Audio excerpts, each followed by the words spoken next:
say that whether you're a business professional or a service entrepreneur or anything that you do, you have to in these times find that inner castle of peace and look at the bigger picture. In 1.25 years, we have started believing as if this is our only life. In a journey of 80, 90, 100 years, which is hopefully the life expectancy going forward, it's a very small period. If you look at happy times before, happy times, happier times will be there again. You can hug your grandma, you can go and play with the children, you can let your hair down, you can just do anything you like. So I think if you look at it that way and look at your organization also in the same way as a leader, I think you'll do very well. So stay strong and stay balanced, stay creative, stay cheerful, and look at the bigger picture. I think that's my message. Many people are aware of the world's sufferings. Their hearts are filled with compassion. Then, one good thing is people can develop the ability to withstand, adapt to, and recover from stress and anxiety.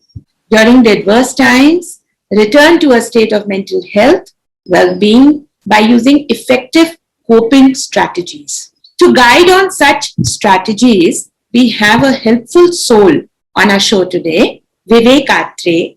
He's an ex-IS officer, motivational keynote TEDx speaker, author of best-selling book, Finding Success Within, 52 Life Skills for Young Indians. आपका बहुत-बहुत स्वागत है sir. बहुत-बहुत धन्यवाद. Thank you. Vivek ji, please tell us about brand Vivek Atre firstly. Then what inspired your motivational journey? Yes, I became a brand by and by. It wasn't easy. I was a motivational speaker even in the service, in the civil service. As you know, I resigned from the IAS in 2017, not long ago, and I was a speaker because I was passionate about the youth and I always wanted to inspire the youth. So the motivation part came from there.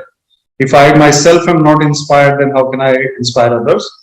So even today, I get up in the morning with that fervor and aim that I want to inspire, motivate. And so I speak with the heart, from the heart, and I give my all to it. And I give stories, examples. And luckily, people have found me to be acceptable. And they have liked my videos. I became a brand gradually because people started following me. I started, there is one conscious effort also. You know, COVID has been a havoc for all of us and created a mess around the globe. So Vivek ji, what in your opinion is the strongest way to handle personal loss of a loved one? Because we are talking about personal resilience over here today.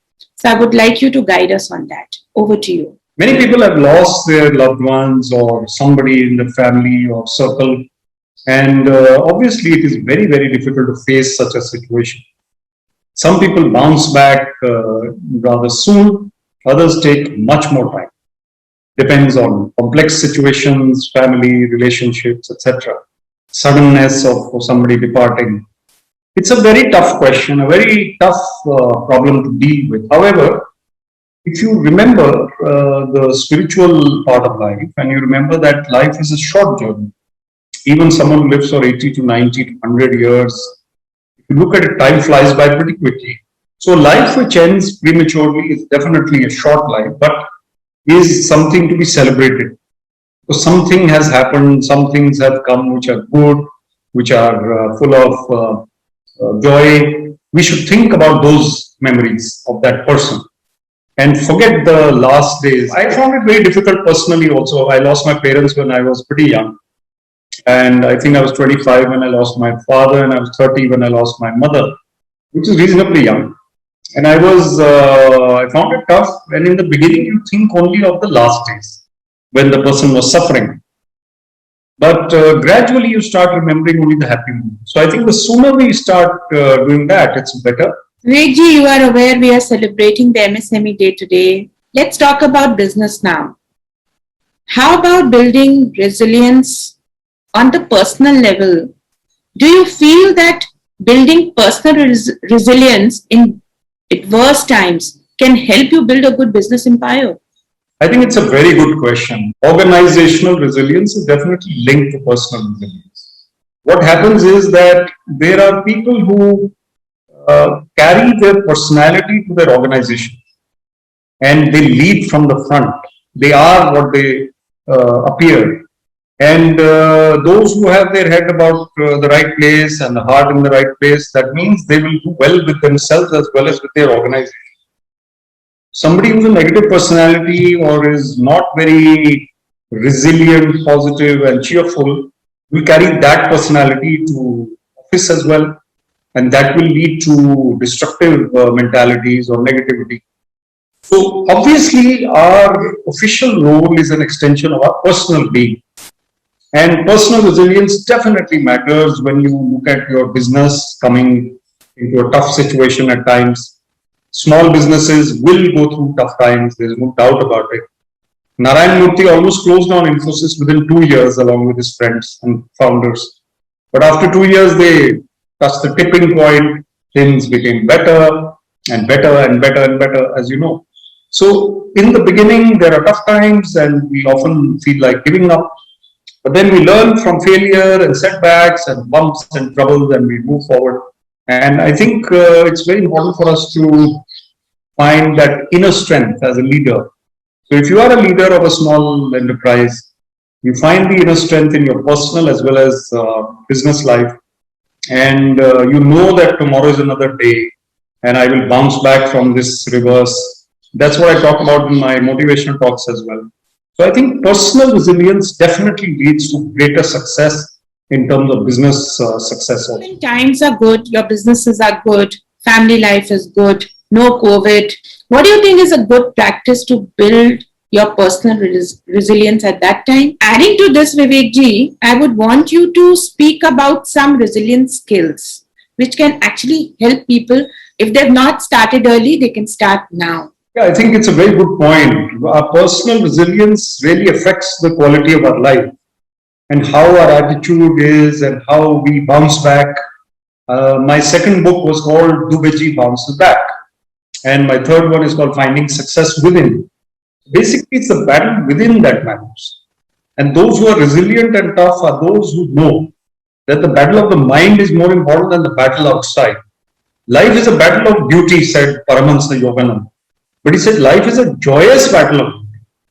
So joy has to be part of our being, come what may. And he says, carry a portable paradise within you wherever you go. I love that quote. That portable paradise is not affected by anything that happens outside. So yeah, if I have my paradise within, doesn't matter whether I go to Kashmir or not. I have my paradise within.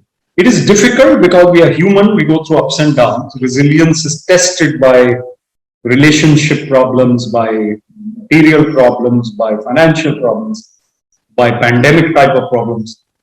But I think we can increase our resilience, and yes, I'll give some concrete ways to do so. One definitely, and the most foremost which I follow, is meditation. Meditation will definitely give you resilience, strength, peace. You will be peaceful in all your actions throughout the day if you have meditated in the morning. It is also said that you should give back your troubles to God at the end of the day, give them to Him.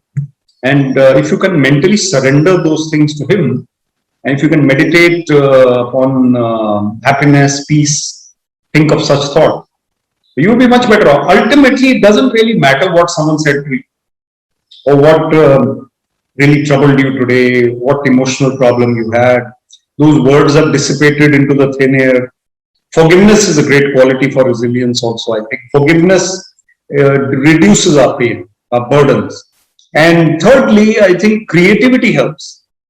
I think creative pursuits are very important for somebody who's trying to win the battle of life, because problems will keep coming, and work-related problems cannot be solved only by work and more effort. You divert your mind, distract your mind, you think differently. In the evening, you're playing the guitar, you are reading books, you're writing poetry, you are listening or playing music, you are painting, you are in photography. Anything creative that you do at work or outside your work will make you stronger. And you will look forward to that. When you look forward to that, that means that your life is a superior life. You have that creativity in you. Now, you and I are in this interview right now, which is going to help others because you thought of this idea, you thought of this show, and I am one of the people who can speak on this show. It is a creative thing to do. It may be a mainstream activity to do, but it is a creative mainstream activity. And creativity gives us that joy, which makes us stronger. Because we know that despite this problem, I still have my poetry to go back to. I still spend time with Rumi or with Jagjit Singh or with Sachin Tendulkar's old videos. I'm watching them. Whatever I love, I get into that and I'm feeling great about life, and ups and downs go and come. So I think these are some of the ways. Also, I'm a great advocate of physical activity. So resilience also comes from burning some calories, making happy hormones inside you by sports. And the four types of happy hormones which are there, as you know: serotonin, dopamine, oxytocin, endorphins. They all come from a combination of sports, creativity, good food, good company, laughter, music. All these things add to the happy hormones. So I think a person who has an attitude like that will not find it difficult to be resilient. Very practical and very simple, I would say, homemade remedies have been given by Vivek ji. And I think we all have the access to such skills at home itself. Only thing is that we need to go ahead and do it. Coming to the business again, see, the MSME ministry and the Home Ministry and the Government of India has offered great packages to the MSMEs and the SMEs once the COVID started. Now, there is a lot of offering in the market and a lot of help in the market. Why is it? Is it the mindset or is it the skills? So where is the glitch? Where is the gap? What is happening? Why can't people revive and bounce back? What is stopping them? You see, what happens, some organizations, they are able to handle reverses better.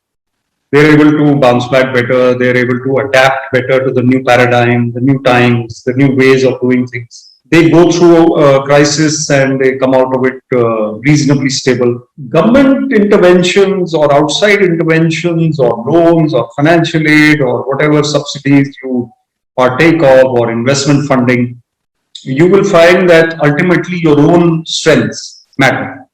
Your own leadership qualities matter as a leader. Your team matters as a quality team. Your bonding with your team matters. Your awareness of the climate, industrial climate matters. The market, the trends, your creativity matters. Your innovation skills matter.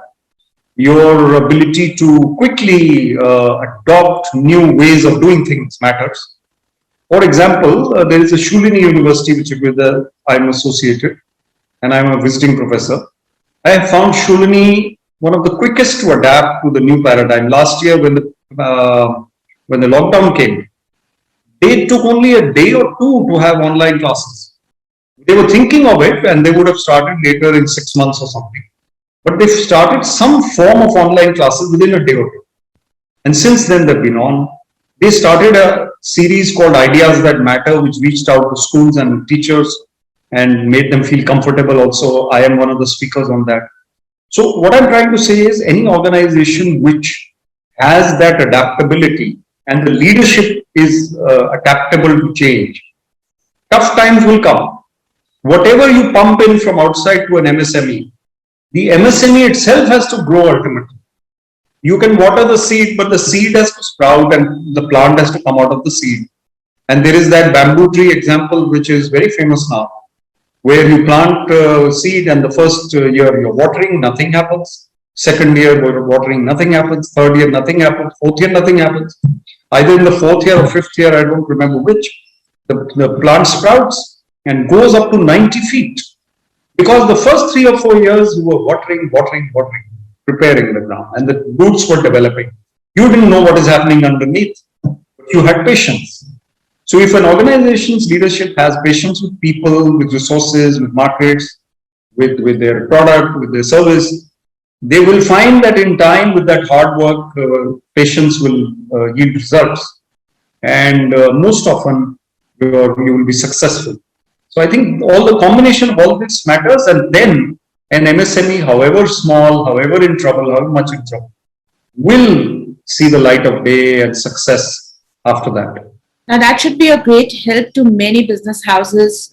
Vivekji, are you offering any workshops to build up personal resilience in these hours of crisis, to both personal beings and corporate houses, businesses? Over to you. I have been speaking to government organizations, to academic organizations, to corporate organizations, to NGOs as well. Much of my work is pro bono in nature, but I hold workshops for a lot of colleges and schools and others. Some of my work is professional in nature, paid in nature, and these workshops are available to corporates. I have spoken on emotional intelligence the most. That is my forte. How people skills matter, understanding situations and people, how we adapt to different circumstances, how you do not say a particular thing because so and so is present. We don't shout at somebody in front of others. We praise somebody when others are present because it's even better. So these are basic skills which can be expanded upon. And many leaders of top companies or CEOs also don't have them. And there was a CEO I was mentioning as an example. And this CEO, he would see a lot of people leaving his organization because of his temper. And they would badmouth him later also. So I told him, I said, if you can't improve your temper, you can't have good relations with people, at least when they're leaving, give them a cup of coffee, praise them, make them feel good, have good terms with people who are leaving you also. And they will become your ambassadors in some way. And by he improved, and now his human relations are much better. But these workshops help people to understand themselves, and they analyze, introspect, they find out where they are lacking. And I often give the 7 C's. This is a workshop in itself, if I just mention these 7 C's. C for courage is number 1. C for character is number 2. C for creativity is number 3. C for calmness, number 4. C for compassion, number 5. C for cheerfulness, number 6. And C for contentment, number 7. And then I add to these 7 qualities a very key skill, which is C for communication. As you know, we are communicating with each other right now. Good communication skills, when to speak, when not to speak, how to listen, listening to someone.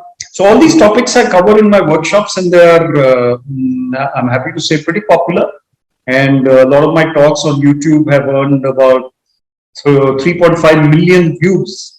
And these views are multiplying, and people are talking about me. And I think only people who are personally strong can be best all the time. What do you think starting early, building up resilient skills, looking after yourself, having a good routine, skills help you be a better person? This is a very simple question though, but it has a lot of depth because people ignore this till the time they reach 40 years.